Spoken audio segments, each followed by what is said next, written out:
Assalamualaikum warahmatullahi wabarakatuh.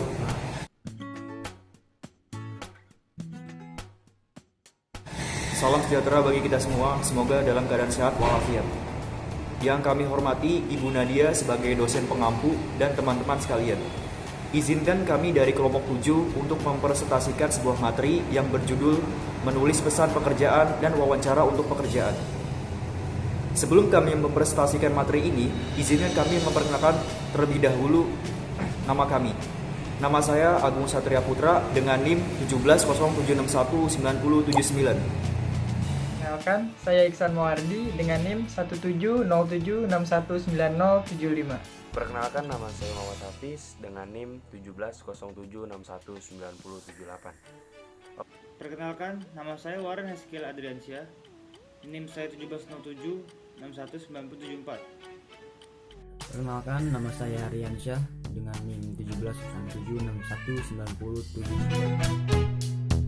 Chapter 18, Membangun Karir dan Menulis Resume.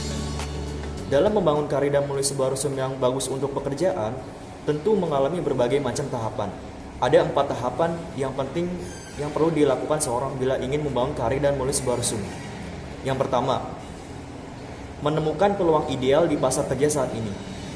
Mengidentifikasi dan mendapatkan pekerjaan dapat menjadi proses yang panjang dan menantang. Oleh karena itu, keterampilan yang dikembangkan akan memberi Anda sebuah keuntungan. 2. Merencanakan resume. Resume menjadi salah satu dokumen yang penting dalam pencarian kerja. Oleh karena itu, harus membuatnya dengan sebenar mungkin. Mengembangkan resume adalah salah satu proyek yang terdiri dari banyak perencanaan, penulisan, dan sesi penyelesaian yang direncanakan selama beberapa hari atau minggu. Yang ketiga, menulis resume. Dengan informasi yang diperlukan dan rencana yang baik, Anda siap untuk memulai menulis. Jika Anda merasa tidak nyaman menulis tentang diri Anda tidak sendirian. Banyak orang, bahkan penulis yang berprestasi merasa sulit untuk menulis resume yang mereka sendiri. Yang terakhir, menyelesaikan resume. Selesaikanlah resume Anda dengan memperhatikan berbagai macam aspek dan periksa kembali jika ada kesalahan, baik dalam penulisan atau lain-lain sebelum dipublikasikan. Waktu Anda menyusun strategi dan menemukan peluang ideal di pasar, ingatlah ketiga pedoman ini. Yang pertama, atur dirimu. Pencarian kerjamu bisa berlangsung berbulan-bulan dan melibatkan beberapa kontak dengan puluhan perusahaan. Kamu harus menjaga semua rincian tetap lurus untuk memastikan bahwa kamu tidak melewatkan kesempatan atau membuat kesalahan, seperti kehilangan alamat atau melupakan janji. 2. Mulai sekarang dan tetap pada rencana itu. Jika Anda menunggu terlalu lama, Anda mungkin kehilangan kesempatan Anda dan akan tergantikan dengan kandidat lainnya. Yang ketiga, carilah kesempatan. Pandanglah setiap pekerjaan sebagai kesempatan untuk belajar keterampilan kerja, mengamati praktik bisnis yang efektif dan tidak efektif, dan beradaptasi dengan menggunakan karir Anda.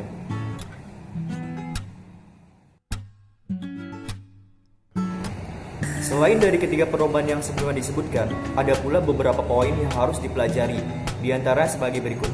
Yang pertama, menulis ceritamu. Yang kedua, belajar untuk berpikir seperti karyawan. Yang ketiga, menganalisis industri dan perusahaan yang menarik. Yang keempat, menjelaskan potensi diri Anda menjadi solusi spesifik untuk setiap manajer. Yang kelima, mengambil inisiatif untuk menemukan peluang. Yang keenam, membangun jaringan. Yang ketujuh, mencari penasihat kerja. Dan yang terakhir, menghindari kesalahan.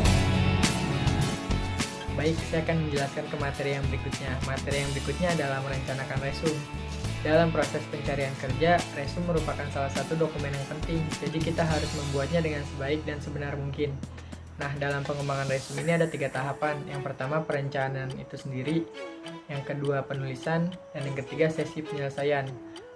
Dalam merencanakan sebuah resume, ada beberapa langkah yang bisa kita lakukan agar bisa mengembangkan resume dengan efektif. Yang pertama, analisis tujuan Anda dan audiens Anda. Yang kedua, mengumpulkan informasi yang relevan. Ketiga, memilih media dan saluran terbaik. Keempat, mengatur resume Anda sebaik mungkin. Dan yang kelima, menandai bidang yang Anda prioritaskan. Selanjutnya adalah menulis resume. Kalau kalian sudah melakukan perencanaan dengan baik, termasuk melakukan pencarian tentang informasi diri kalian sendiri, artinya kalian udah siap buat nulis. Nah, berikut ini ada beberapa langkah efektif yang bisa kalian gunakan untuk menulis sebuah resume. Yang pertama adalah buatlah resume dengan jujur, artinya sesuai dengan diri kalian sendiri apa adanya. Kedua, sesuaikan resume dengan audiens, artinya kalian menulis resume itu harus sesuai dengan tujuan yang akan Anda tuju. Yang ketiga, pilihlah tujuan karir. Nah, maksudnya di sini artinya di dalam resume tersebut ada kualifikasi yang kalian tuliskan dan kualifikasi tersebut harus sesuai dengan tujuannya.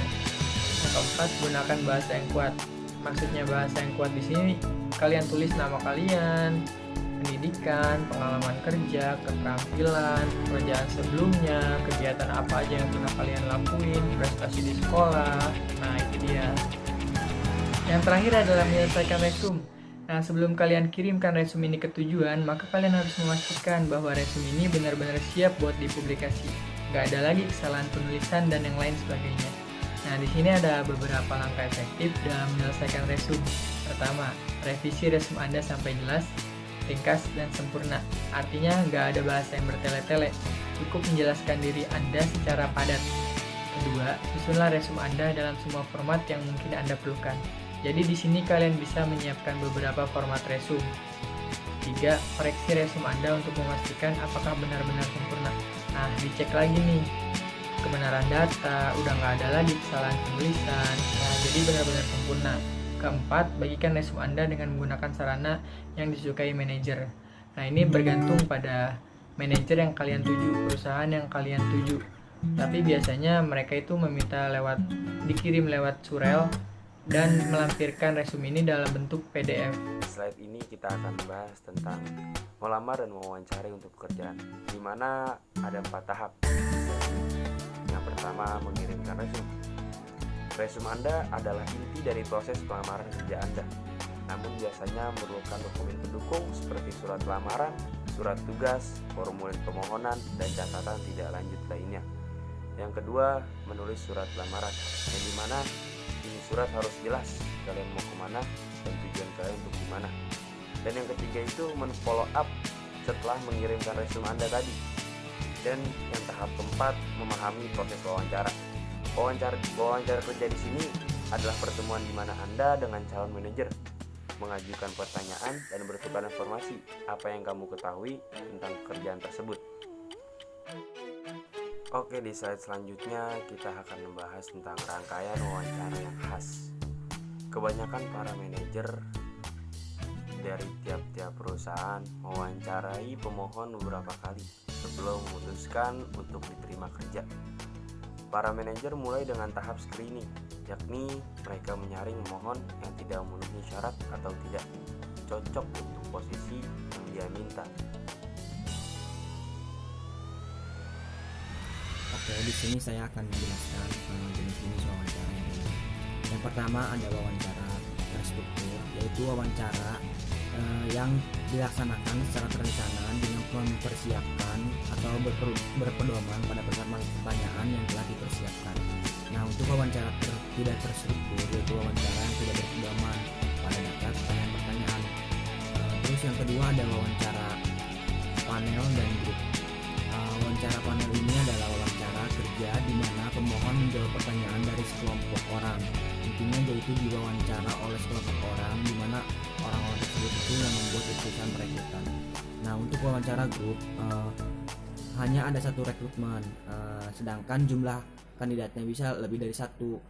Jadi yang wawancaranya satu, kandidatnya banyak. Terus selanjutnya adalah wawancara perilaku, situasional, pekerjaan, dan tekanan. Nah, behavior event interview atau sering disebut dengan wawancara menggali informasi mengenai perilaku seseorang yang pernah dilakukan secara nyata. BEI akan mendorong individu tersebut untuk bercerita secara logis mengenai pengalaman yang berupa perilaku yang pernah dilakukan. Jadi si pelamar kerja ini akan diwawancara oleh si pewawancara dengan cara di mana si pelamar kerja ini disuruh untuk menceritakan pengalaman yang logis yang pernah dilakukan olehnya. Selanjutnya ada media wawancara. Media wawancara ini seperti telepon, email, pesan instan, sistem daring virtual, dan konferensi via internet. Selanjutnya ada apa yang manajer cari dalam wawancara. Semua manajer yang baik menginginkan orang-orang yang percaya diri, berbakti positif, ingin tahu, sopan, etis, dan rela melakukan sesuatu yang lebih besar. Tentunya para manajer semua yang ada di dunia ini atau Indonesia pasti menginginkan hal tersebut daripada tujuan pribadi. Perusahaan juga mencari kecocokan dengan budaya individu mereka. Sama seperti orang, perusahaan memiliki kepribadian yang berbeda-beda. Ada yang bersemangat, ada yang santai, ada yang berlandasan kerjasama, ada yang mengharapkan karyawan untuk berbicara mereka sendiri dan bahkan bersaing dengan satu sama lain. Tentunya perusahaan juga ingin mencari para pekerjanya untuk bisa sama dalam visi misi perusahaan dan para pekerja. Oke, baik, selanjutnya ada ujian prakerja dan pemeriksaan latar belakang. Nah, di sini ada penilaian yang kemungkinan besar akan menjadi jenis penilaian sebuah perusahaan. Yang pertama ada tes integritas, tes kepribadian, tes kognitif, tes kemahiran bahasa, tes pengetahuan dan keahlian, tes substansi, dan tes pemeriksaan latar belakang. Bersiap untuk wawancara. Berikut ini adalah langkah-langkah yang harus dipersiapkan sebelum wawancara. Yang pertama, pelajari tentang organisasi dan wawancaraan yang Anda bawakan. Yang kedua, memikirkan pertanyaan di masa yang akan datang. Yang ketiga, tingkatkan kepercayaan diri Anda. Yang keempat, memoles gaya wawancara Anda. Yang kelima, menampilkan citra profesional pada orang yang diwawancarakan. 6. Bersiap ketika tiba di lokasi wawancara. Sukses dalam wawancara. Agar wawancara Anda sukses, Anda harus memahami 3 tahapan dalam wawancara, yaitu yang pertama warm up, pemanasan sebelum wawancara. Yang kedua, sesi tanya jawab. Anda harus menyiapkan jawaban jika ada pertanyaan. Yang ketiga, sesi penutupan setelah wawancara. Menindaklanjuti sesudah wawancara. Yang pertama, pesan terima kasih. Yang kedua, pesan penyelidikan. Yang ketiga, permintaan perpanjangan waktu. Yang keempat, surat penerimaan. Yang kelima, surat menolak tawaran pekerjaan. Yang keenam,